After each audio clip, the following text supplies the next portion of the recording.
Hi there, everyone. I'm Ryan Needle, your instructor for English 145 for summer 2015. And I wanted to take a moment first to welcome you to the course, and then second to do a quick overview of the syllabus.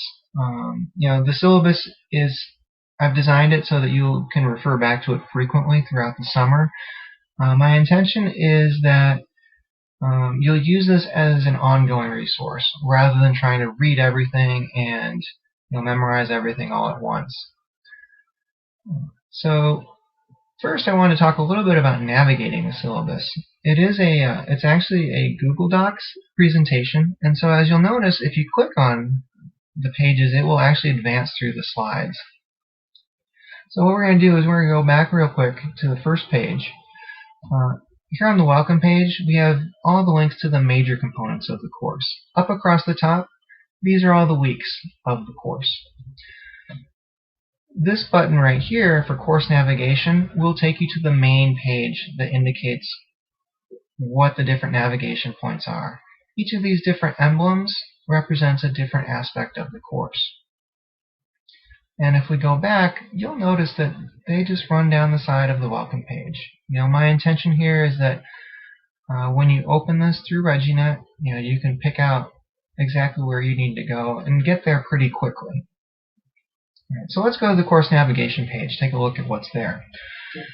First off, feel free to contact me. My email address, you can email me through Illinois State at rjedel. My Twitter feed is also a good way to get in touch with me. And then if you click on the email button here, that will actually take you to the contact page on one of my websites. And so if you fill in that form, that will also send me an email. But you may find it easier to just use the Illinois State email, whichever works best for you. Now, going along here, our course policies, illustrated by the crosswalk in the green triangle. I think of this as our rules of the road. How to, talking about the course goals, asking questions, which I definitely encourage. The time commitment, participation, the online commitment, which is since it is an online course, it is a little bit different than you would expect from an in-class course. And finally, I have tips on there for avoiding plagiarism, which is actually one of the main units that we'll be talking about, is how we differentiate plagiarism from scholarship, because those two concepts are actually more closely related than many people realize. So let's go back to course navigation. Over here, there is a big link right here to ReggieNet. Most of your assignments, all of our discussions and quizzes, those will be due to ReggieNet. And so if you click that button, it will open ReggieNet in a new tab for you so you can easily log in. Now, going down to this next part, we have the course components. This is the breakdown of how you will be graded in the course. You'll notice that quizzes and assignments together count for about 40% of your grade, and then the projects we'll be doing account for the remaining 60% of your grade. So in order to do well in the course, you do need to participate in pretty much all aspects of the course. But I do want to reassure you that with the quizzes and the assignments, frequently students don't do as well on those in the early part of the semester, which is perfectly okay. There is some adjustment time. The first couple weeks, the first 3-4 quizzes, you'll still be getting used to the type of questions I'm asking. Now, for the projects, the quote cards and the outlines, I'm grading those primarily on the fact that you do them. So as long as you do those and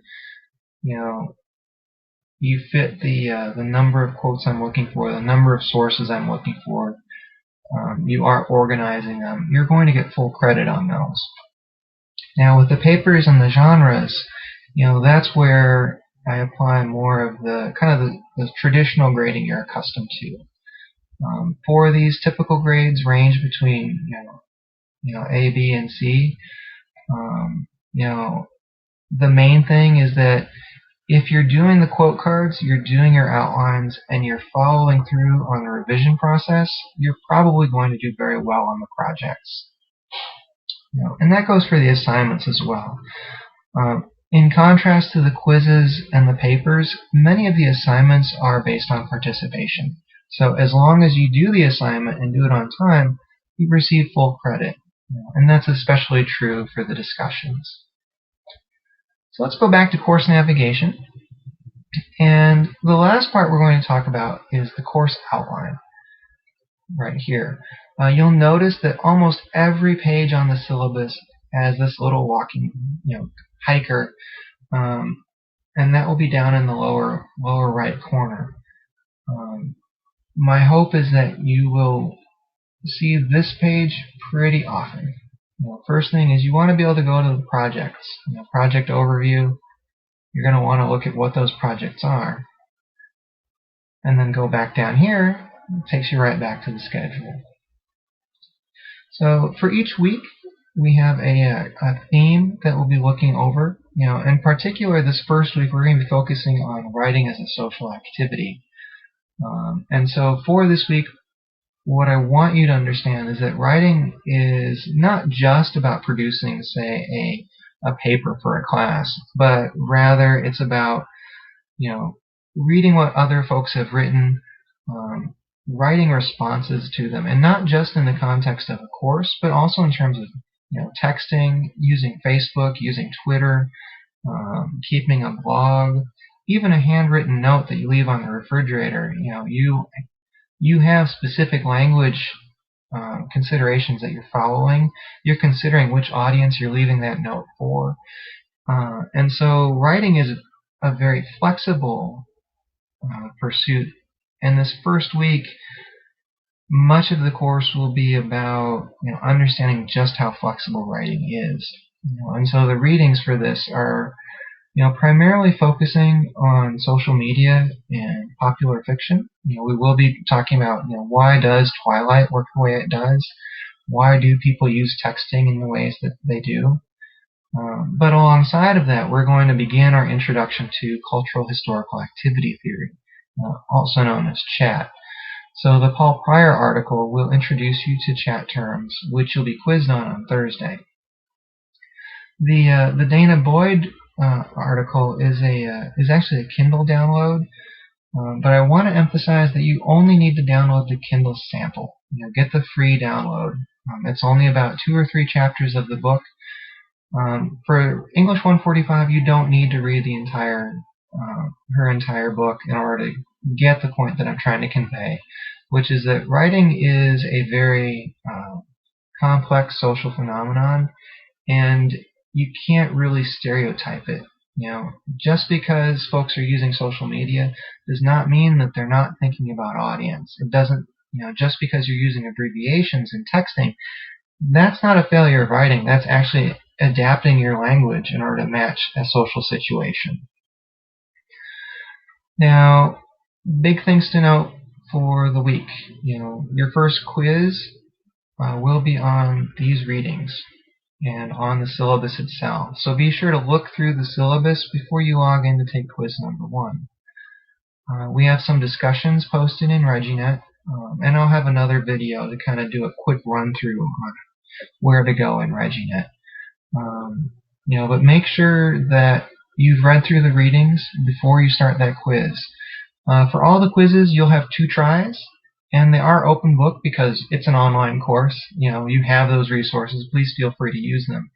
But I designed the quizzes so if you don't do the readings beforehand, it would be really hard to get the information quickly enough to finish the quiz within the 20 minutes you get. Alright, and then for Thursday, there will be a second quiz posted, and those discussion topics will be posted relatively soon. Alright, so that's the quick run through on the syllabus. Please let me know if you have any questions. When you have a moment, it might be helpful to go ahead and take a quick look at the projects. But more importantly, you'll want to take a look at the course policies over here. Some of those policies will be included on the quiz, but it's fairly straightforward. If you go to the course goals, a nice general overview. If you if you go back and So, and then in a second video, I'll be going over the course policies a little bit more in depth. But you may not need to review that video if you're comfortable with the syllabus. So with that, I'm going to go ahead and sign off of this video. But as I said, please feel free to contact me if you have any questions. If you go to the course navigation page, you'll see my name and my Twitter handle, which is also a good way to contact me. And with that, have a good day.